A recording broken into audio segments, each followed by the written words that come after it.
السلام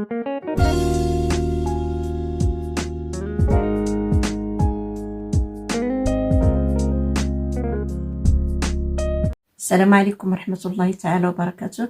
اليوم إن شاء الله غادي نديرو درس جديد، بما أن رمضان قرب يدخل إن شاء الله. تنتمنى يدخل عليكم بالصحة وبالسلامة وبطول العمر، وباش ما تمنيتو إن شاء الله.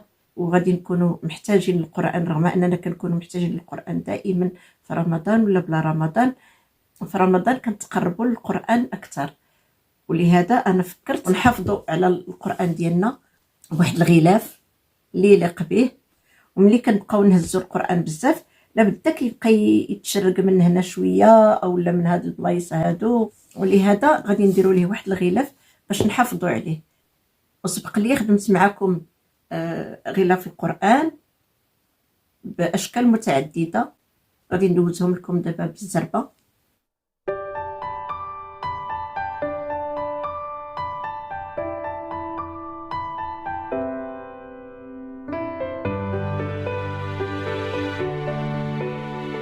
هاد القرآنات اللي وريت لكم دابا كنت نلصق لهم الجلد اولا المبره على الغلاف من هنايا، على الغلاف من هنا، يعني ما يمكنش تحيديه. دابا غادي نبدلو شويه الشكل، وغادي نديروه بغلاف اللي ممكن تحيديه تغسليه وتعاودي ترديه عاوتاني، الا توسخ تعاودي ترديه. وغنديروه بالمبره. غادي نخدمو بهاد المبره هذه القهويه. اول حاجه كناخذوا القرآن ديالنا، كل واحد عنده واحد القرآن اللي خاص به، والحجم والاحجام كتختلف، كاين اللي كبير كاين اللي صغير كاين اللي متوسط. حنا المهم اي قرآن عندك بغيتي تخدمي الا خصك تاخدي القياس ديالو. غندور القرآن ديالي هكذا ونخليه شويه مرخوف هكذا، ما نزيرش. انا لقيت فيه هذا 40 سنتيم، وهنايا عاود ما نزيرش، وغادي نرخف باش ندير. عاد غندير بحساب الخياطه. دابا هي كنرخف 26 سنتيم، لان هاد القرآن هاد الغلاف اللي غادي نديرو غادي نلبسوه له، يعني ما غاديش يكون ملاصق معاه، خاصو شي شويه يكون مرخوف باش يدخل القرآن بسهوله. وهنا غندير هنايا شي 13 سنتيم من هنا لهنا. انا دابا فصلت الثوب باش ما نطولش عليكم الفيديو. هذا الغلاف الكبير اللي غادي يدور عليه القرآن هكذا، وزدت سنتيم ونص في الخياطه من هنا، وسنتيم ونص، ومن هنا سنتيم ونص، ومن هنا سنتيم ونص، وغادي يجي على هذا الشكل، يعني 43 على 29. اللي عندها المصحف بحال هذا هو القياس اللي غتاخذ. وهذا غادي نطويه هكا، درت فيه 13 سنتيم، درت فيه 12 سنتيم من كل جهه، وهو اللي غيجينا هكذا. غير كنقرب لكم الصوره. هادو هما القطع باش غادي نخدمو. وهاد القطعه هذه اللي كبيره، هاد الغلاف الكبير غادي ندير له دوبلور، الثوب ديال الدوبلور اللي هو هذا من النوعيه المزيانه، ماشي ديك النوعيه اللي كتمزق. ان القرآن كنحلوه نعاودو نردوه نعاودو نحلوه باش ما يتمزقش. هذا راه ما كيتمزقش، هانتوما شوف، هذا ما كيتمزقش، يعني من النوعيه المزيانه.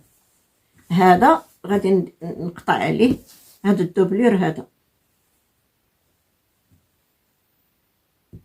الطرف هذا غندير فيه الدوبلور، وكذلك غادي ندير فيه لاوات هكذا. عندي الغلاف ولاوات والدوبلور، هادو هما اللي كنحطو في الغلاف ديال القرآن.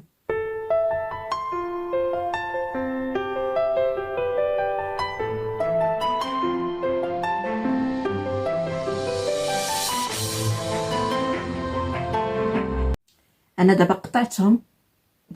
دابا انا نخيط هنايا 2 سنتيم، يعني 1 في 1.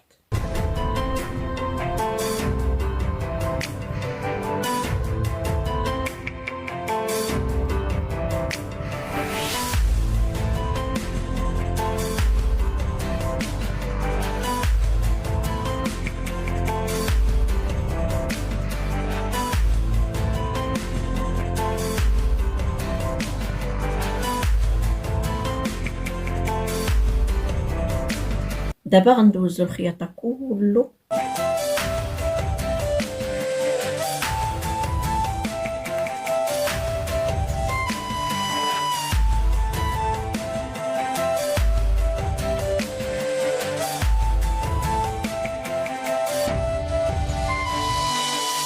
القنوت هادو كنجيبهم مدورين.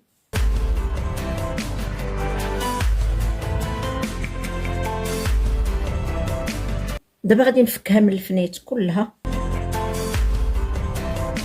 وغادي نجي لهنا للوسط.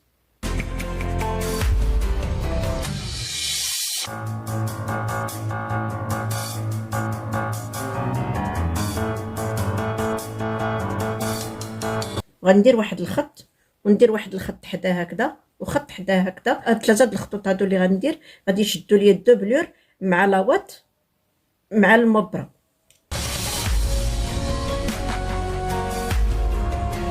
هاد ثلاثه د الخطوط هادو غير باش يشدوا لي. دابا اللي المرحله اللي بقات ليا هي المرحله ديال الفينيسيون. غتاخذ دي السنسله في القياس ديال الدوره ديال الغلاف د المصحف. غنجي لهنايا، غندير لها هكذا.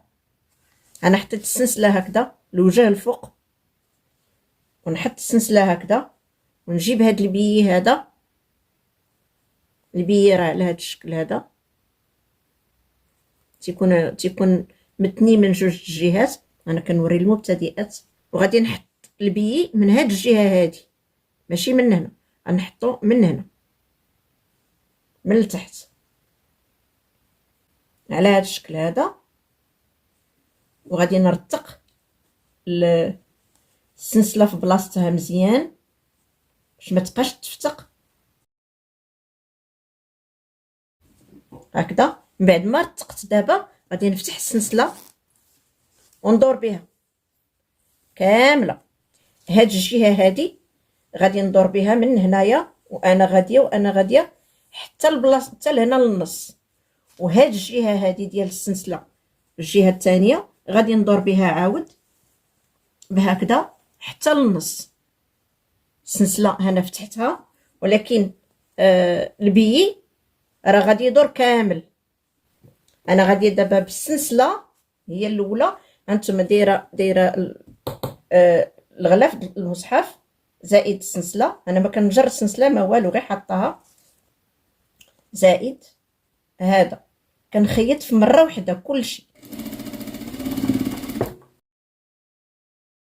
وندير هاد الدوره اللي درت في الخياطه قبيله نديرها حتى دابا.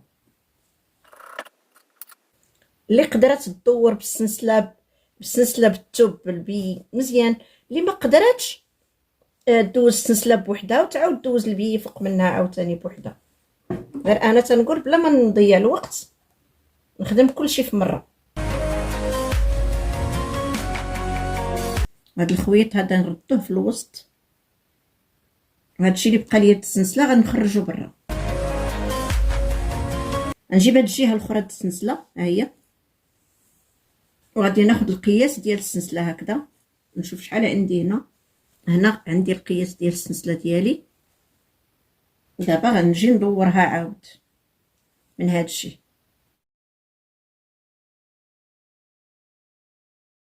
بعد ما قديتهم هكذا طرف قد الطرف ديال السنسله، من بعد انا شديتهم بالفنايت باش نزيد نتاكد باللي السنسله قد هاد الجهه هادي قد هاد الجهه. انا غادي نتبعها دابا بهاد البي. غنشد هاد البلاصه ديال الزديات السنسله ديال هاد الجهه وهاد الجهه، كنحط وحده على وحده بهكا. وهنا دابا غادي ندير عليهم البي ونضرب الدور.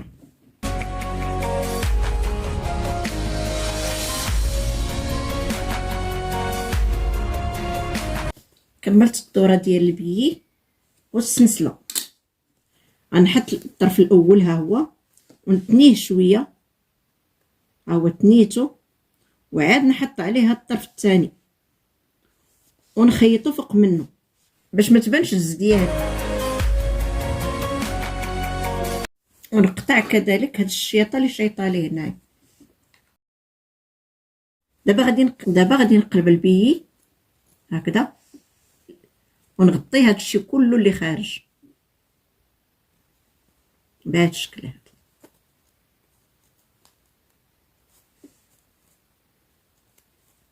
بهكا كتولي هنايا نقي ولداخل نقي، وتيجي البيي داير على السنسله.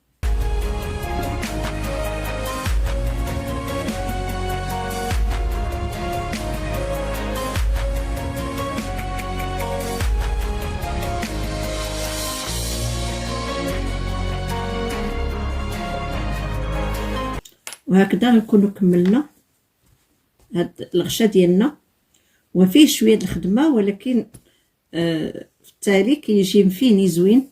هانتوما شوفوا الفينيسيون، كتجي الفينيسيون زوينه،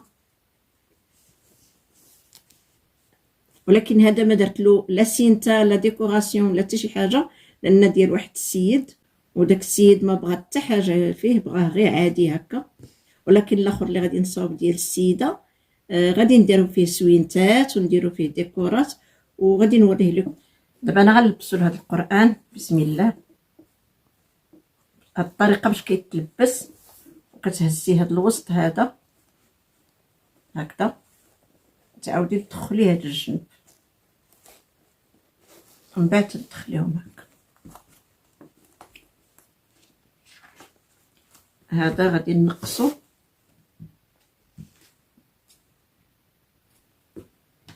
انا جبت هاد العقيقات هادو وركبتهم في هاد السينتا اللي غادي نعلموا بها الصفحات، وهنا في هاد لتحت هذا شويه ديال السيليكون ديال اللصاق الحراري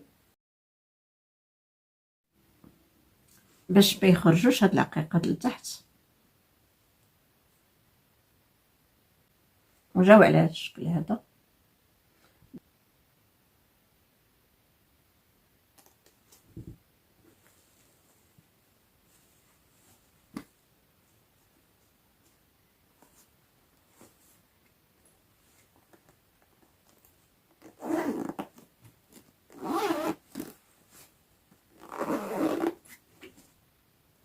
وهكذا جا القران ديالنا على هذا الشكل هذا. هانتوما كتشوفوا الفينيسيون ديال البي من كل جهه. هو السيد بغاه عادي، قال لي ما ديري فيه حتى شي حاجه، غير غلاف صافي. انا غلفتو، هانتوما شوفوا كي جا الغلاف، جا زوين. هاد السنيسله هادي كتحافظ عليه. وهنايا هانتوما كي كتشوفوا حتى من الداخل جايه الخياطه نقيه، السلسله كدوز بسهوله، يعني تما بغينا نحلوه غادي يتحل بسهوله ويتغطى بسهوله، وكيبقى القران ديالنا محفوظ